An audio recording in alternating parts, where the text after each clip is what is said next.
Alain Ménargue, bonsoir. Vous êtes journaliste, écrivain, vous êtes auteur de plusieurs ouvrages, notamment Les secrets de la guerre du Liban et Le mur de Sharon. Vous avez personnellement connu Ariel Sharon, c'était en 1982, lors de l'invasion israélienne du Liban. Il était alors ministre de la Défense, vous étiez journaliste pour RFI. Parlez-nous de cette rencontre. Je travaillais à l'époque pour Radio France et je venais d'arriver pour couvrir la guerre. Et le 11 ou 12 juin 82, j'étais à l'hôtel Alexandre et qui est arrivé dans la salle à manger? Sharon. C'était un spécialiste de « j'arrive, je suis là ». Et il adorait les journalistes. On était 1200 journalistes au Liban à ce moment-là. L'hôtel Alexandre était bourré de journalistes. Et comme Arafat, il improvisait une conférence de presse. Les deux hommes avaient un peu le même style et les mêmes rencontres avec la presse, les petites phrases, les récits, les clins d'œil. Puis il a disparu. Il a disparu dans l'histoire qui se déroulait autour de nous. J'ai eu l'occasion de le rencontrer plusieurs fois par la suite, notamment au moment de l'écriture du livre. C'était ce que j'ai l'habitude d'appeler une gueule, comme Arafat, comme vous savez, ces espèces de statures d'hommes imposants par leur présence, par leur voix et par leurs actions. Alors si vous deviez décrire Ariel Sharon en 3 mots, ce serait lesquels? Un bulldozer méchant, amusant, qui n'avait qu'une seule cause, qu'une seule idée, c'était son pays. Au Liban, il va rester dans l'histoire comme l'artisan de l'invasion de 1982, alors qu'il était ministre de la Défense, et évidemment pour son rôle dans les massacres de Sabra et Shatila.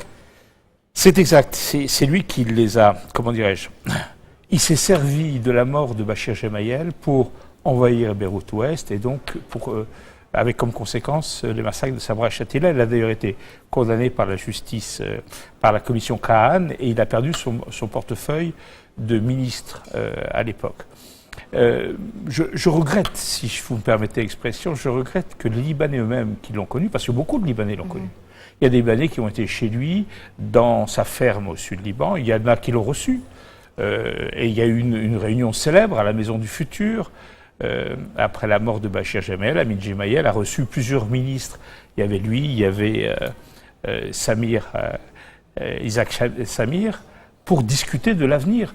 Israël voulait une paix, il y avait eu la paix avec l'Égypte, Israël voulait absolument une paix avec le Liban, et les autorités israéliennes ont tout fait pour essayer de convaincre les leaders chrétiens, et à l'occurrence le premier d'entre eux, le président de la République. Est-ce que le Liban a raté cette opportunité d'une paix avec Israël? Écoutez, il est difficile de dire qu'il a raté ou pas raté. Une chose est sûre, c'est que ça ne s'est pas fait. Est-ce que les choses auraient été différentes si ça s'était fait?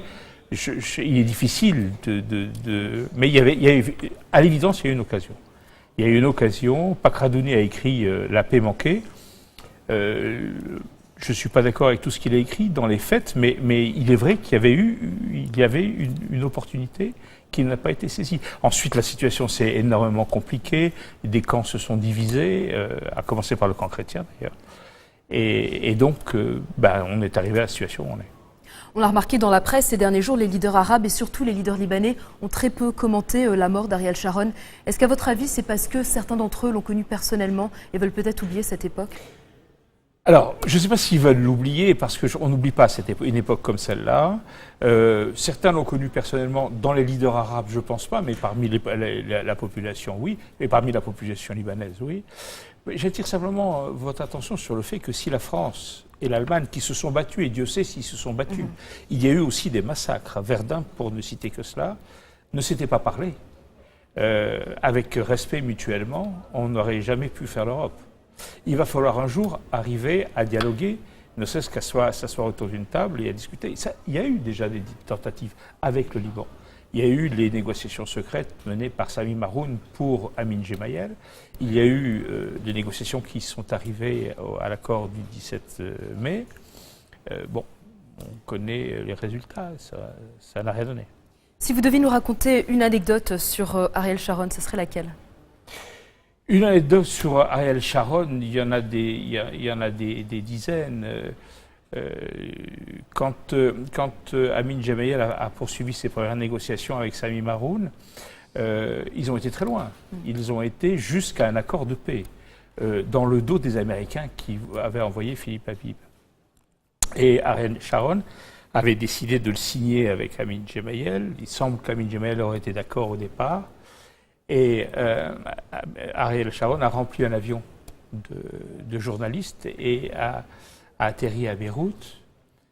Une voiture devait venir le chercher. Amin Gemayel avait changé d'avis entre-temps et a envoyé son chauffeur. Donc le chauffeur est arrivé près du groupe à l'aéroport composé d'Ariel Sharon et des journalistes et en disant Ariel Sharon, Min. Qui est Ariel Sharon. Ariel Sharon a dit c'est moi, pensant que la voiture venait le chercher et le chauffeur lui dit pas de signature. Donc il est reparti furieux et il a publié, il a rendu public l'accord. Voilà, on ne saura jamais ce qui aurait pu advenir si la voiture avait bien été envoyée pour Ariel Sharon, justement. Oui.